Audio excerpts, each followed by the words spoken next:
In all but name, she's part of the Murdoch family, and it's to protect that family's business that Rebekah Brooks has decided to go. Her talent for delivering headlines ultimately compromised when she made the headlines herself. The past editor of the News of the World had clung on for more than a week as the avalanche of allegations built. She is now gone, but so too has a once iconic paper. I don't know what those journalists who belong to the News of the World got sacked and down the road, out of a job, all apparently to save her face. Well, now she's gone and they're paying the real price.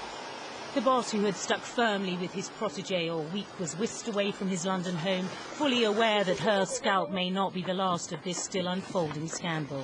And reading the toxic public mood, he is at last to apologise. Rupert Murdoch will place this letter in national newspapers on Saturday, saying, "We are sorry for serious wrongdoing. We regret not acting faster. We failed." The shifted strategy includes a shift towards Brooks's role, the woman Murdoch father and son had shown such fierce loyalty to in recent days.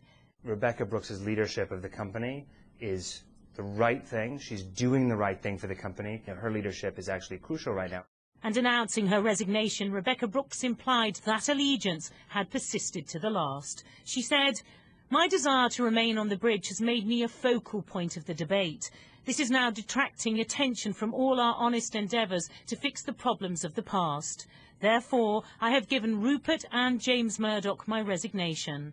While it has been a subject of discussion, this time my resignation has been accepted." And not a moment too soon, say those who have fought hardest to expose the full extent of wrongdoing at the News of the World. With the Brooks firewall gone, the Murdochs are exposed. She's taken responsibility, but she still will have to be held to account by Parliament and by any other investigations that are taking place. And because she's taken so long to go, I think the focus will very swiftly move on to James Murdoch now and what he knew and what he was involved with. Brooks' position had looked increasingly shaky since she addressed staff last week at the now defunct News of the World. This is not exactly the best time in my life, but I'm determined to get vindication of this paper. Journalists' fury that she stayed while they lost their jobs translated into a national chorus for her sacking. Can't you see the bigger picture? That by your actions yesterday, you're making the whole of News International toxic. As the pressure grew, even David Cameron, once a friend, wanted her out, reflecting the sheer revulsion at what is alleged to have happened on her watch, especially the hacking of the phone of missing schoolgirl Milly Dowler. Rebekah Brooks' legacy, if they're writing a history of the press, is she reigned over a period of time where there was press intrusion into people's lives, ordinary victims of crime, all sorts of things that were happening, victims of bombings, victims of terrorist atrocities, intrusion into people's lives, and that's got to stop. She'll be replaced by Tom Mockridge, who was, until a few hours ago, chief executive of Sky Italia.